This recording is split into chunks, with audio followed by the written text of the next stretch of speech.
श्री शिवाय नमस्तुभ्यं। श्री शिवाय नमस्तुभ्यम। हर हर महादेव।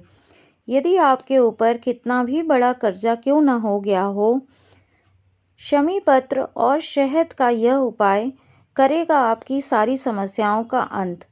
आप भी बहुत ज़्यादा परेशान हैं, बहुत ज़्यादा दुखी हैं, इधर से कर्जा ले रहे हैं, उधर दे रहे हैं, उधर से ले रहे हैं, इधर भर रहे हैं, परंतु कोई उपाय आपका काम नहीं आ रहा है, तो आप यह उपाय अवश्य करके देखें।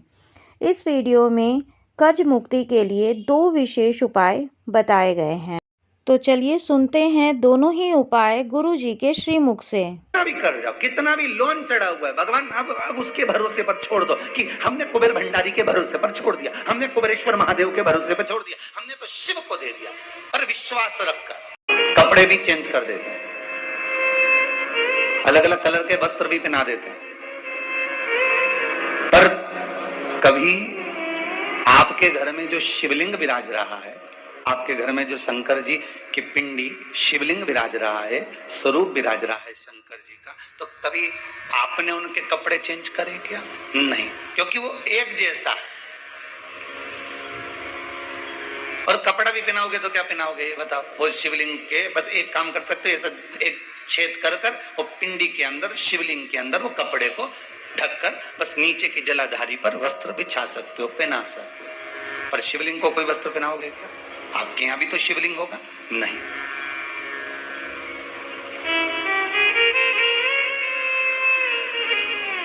ना वो वस्त्र बदल रहा है, ना वो रंग बदल रहा है, वो तो केवल एक काम करता है कि उसकी शरणागति में जो आ गया और उसका कर्म का भोग वो देख लेता है कि कितना भोग रहा है, उस कर्म से उसको छुड़ाने का प्रयास कर देता है। ये जो वैश्या है ये सब जगह रही, पर रहने के बाद में आखिरी में जब पहुंची तो उज्जैनी पहुंची। संदीपनी ऋषि की वो नगरी, बाबा देवादिदेव महादेव की वो धरा, मां छिपरा का पावन तट, अगर ये वैश्या पहुंची तो वहां पहुंची। शिव के धाम में शंकर के दरवाजे पर, चाहे उज्जैनी हो, विश्वनाथ की नगरी काशी हो, ओमकारेश्वर हो, सोमेश्वर हो, केदारेश्वर हो, नागेश्वर हो, त्र्यंबकेश्वर हो, परली बैद्यनाथ हो, बाबा धाम हो या कुबेरेश्वर धाम, शिव के दरवाजे पर व्यक्ति ऐसे जा ही नहीं सकता।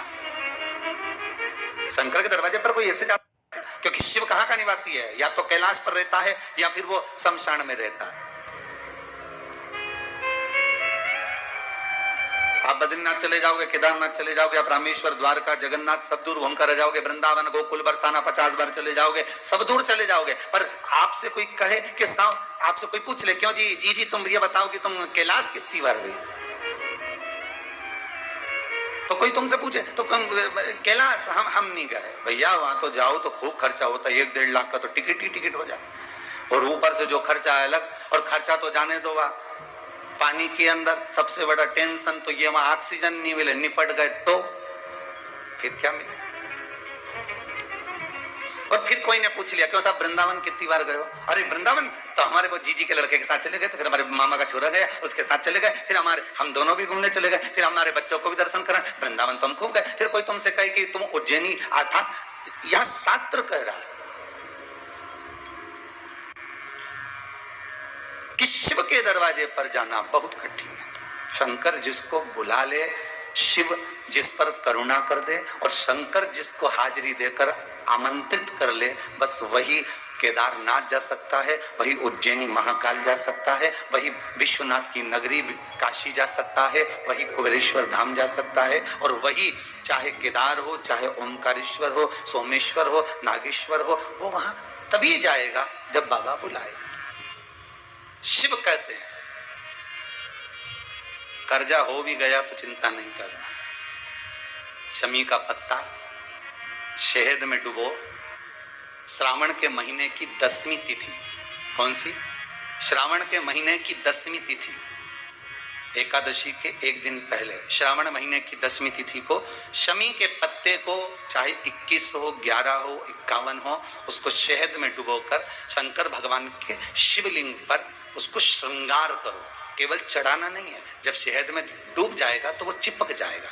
शिव का श्रृंगार करो। क्या होगा इससे? तो लिंग पुराण कहती है, नर्मदा पुराण कहती है, शंकर का जब हम शमी के पत्ते को शहद में डुबोकर श्रृंगार करते हैं, शंकर कहते हैं इसने मेरा श्रावण महीने में श्रृंगार करा है, तो क्यों ना मैं भी इसका धन का श्रृंगार कर कर इसको कर्ज से मुक्त कर दूं, तब कर्जा चुके, तब कर्जे से मुक्ति होती है। ये केवल श्रावण के महीने में किया जाता है, इसके सिवा कहीं कोई महीने में नहीं कर सकते आप इसको। और नहीं तो बाद में कहोगे कि हमको हर महीने, तो उस महीने में कर, केवल श्रावण की 10वीं, चाहे उजाले की कर लो चाहे अंधेरी की कर लो, एक ही बार करना है। 2 10वीं पे भी नहीं करना। श्रावण महीने की 1 10वीं पर अगर आपने इस 10वीं पे कर लिया तो अगली पे मत करना, अगली पे करा तो इसमें नहीं करा तो कोई बात नहीं, एक पर करना है, 1 10वीं। कितना भी कर जाओ, कितना भी लोन चढ़ा हुआ है, भगवान अब उसके भरोसे पर छोड़ दो कि हमने कुबेर भंडारी के भरोसे पर छोड़ दिया, हमने कुबेरेश्वर महादेव के भरोसे पर छोड़ दिया, हमने तो शिव को दे दिया। पर विश्वास रखकर, भरोसा रखकर, यहाँ ये पूरे आप कुबेरेश्वर धाम में कभी भी आओगे ना तो यहाँ कोई बाबा जोगी घूमता नहीं मिलेगा। यहाँ तो हम भी नहीं मिले तुमसे, टाइम ही नहीं इतना कि तुमसे मिले। राम नाम जपें कि तुमसे मिले, भगवान का भजन करें कि तुमसे मिलते फिरे। और कई लोग तो अंदर पत्र भी भेजते हैं, श्रीमान जी आए हैं जरा 5 मिनट मिल लो। हमने कहा कुबेरेश्वर जी से मिला दो। हमारे पास आए क्या मिलने? तो कुबेर भंडारी से आए। हमसे मिलने आओ तो बात दूसरी, कुबेरेश्वर महादेव से मिलने आयो। अपना दुख, अपनी तकलीफ, अपना कष्ट, अपना रोग, अपनी बीमारी, अपनी बात हमसे मत कहो। इस भूमि पर खड़े होकर जो बोलोगे वो उससे कहो। हमारे दुख तो वो काटता है, तो हम किसी के दुख काट सकते हैं क्या? नहीं, दुख वो काटेगा, तकलीफ वो मिटाएगा, कष्ट वो काटेगा, उससे कहो। स्कंद पुराण कहती है जिस व्यक्ति पर कर्जा बहुत ज्यादा मात्रा में हो जाता है और कर्जा चूकता नहीं है, आप बहुत प्रयास कर लिए, करोड़ों रुपए का कर्जा हो गया, यहाँ से लिया वहां दिया, वहां से उठाया वहां दिया, वहां से उठाया वहां दिया, तो निवेदन है कभी मौका लगे कर्जा मुक्ति के लिए सारे वृक्षों में अगर कोई श्रेष्ठ वृक्ष माना गया है तो वो बट का वृक्ष माना गया महाराज। इसलिए प्रशासनिक कार्य के लिए, मानसिक टेंशन में, परेशानियों में बटकेश्वर महादेव का स्मरण किया जाता है। और यदि निवेदन करूंगा बहुत ज्यादा, यदि आपको कर्जा हो गया, बहुत ज्यादा कर्जा हो गया और वो कर्जा चूक ही नहीं रहा, तो थोड़े दिन बड़ के पेड़ के नीचे आप बटकेश्वर महादेव के लिए 1 लोटा पानी, उसमें थोड़ा सा पिसा हुआ चावल पीस के गला लेना चावल को और पीस लेना, पीस के उस पानी में मिला लेना और मिलाकर उसमें थोड़ी सी हल्दी पिसी हुई डालकर बटकेश्वर महादेव के नाम से बड़ के पेड़ के नीचे अपनी कामना कर कर जो कर्जा हुआ है उस कर्जे का भान देते हुए, स्मरण देते हुए छोड़ दीजिए।